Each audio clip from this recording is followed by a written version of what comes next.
السلام علیکم۔ قرآن پاک کی فضیلت۔ ایک پہاڑی علاقے میں ایک بزرگ اپنے نوجوان پوتے کے ساتھ رہتے تھے۔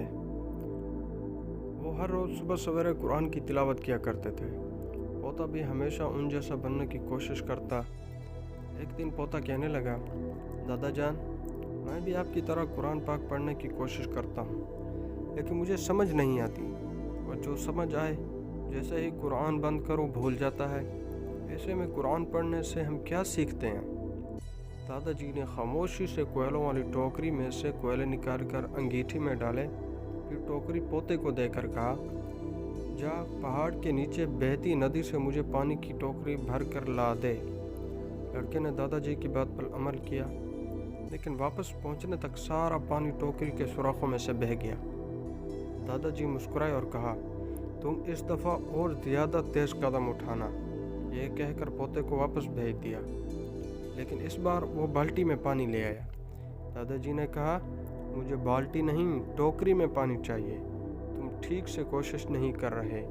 اسے پھر نیچے بھیج کر وہ دروازے میں کھڑے دیکھنے لگے کہ پوتا کتنی سائی کرتا ہے۔ لڑکے کو علم تھا کہ سوراخوں سے بھری ٹوکری میں پانی بھرنا ناممکن ہے۔ بہرحال دادا جی کو دکھانے کے لیے ٹوکری پانی سے بھری اور انتہائی تیزی سے واپس دوڑ پڑا، لیکن پہنچنے تک ٹوکری میں سے پھر پانی بہہ چکا تھا اور وہ خالی تھی۔ لڑکے نے کہا، دیکھا دادا جان، اس میں پانی بھرنا بے سود ہے۔ دادا جی کہنے لگے، بیٹا ٹوکری کی طرف دیکھو۔ اب نوجوان کو پہلی بار احساس ہوا کہ ٹوکری پہلے سے بہت مختلف لگ رہی تھی۔ وہ پرانی اور گندی ٹوکری اندر باہر سے صاف ستھری ہو چکی تھی۔ دادا جی نے کہا، بیٹا ذرا دیکھو، کوئلوں سے سیاہ ہوئی ٹوکری بار بار پانی کے دھونے سے بالکل صاف ستھری منزہ ہو گئی۔ اسی طرح جب ہم تلاوت قرآن کریں تو چاہے اس کا ایک لفظ بھی نہ سمجھ پائیں، تلاوت ہمیں اندر اور باہر سے ایسے ہی پاک صاف کر دیتی ہے۔ یوں اللہ تعالی ہماری زندگی بدل دیتا ہے۔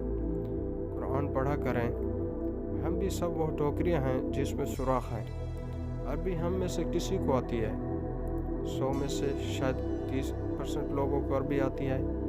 بترجمہ سمجھ لیتے ہیں۔ کوشش کریں قرآن پڑھا کریں، ایسا کرنا ضائع اور بیکار نہیں جائے گا۔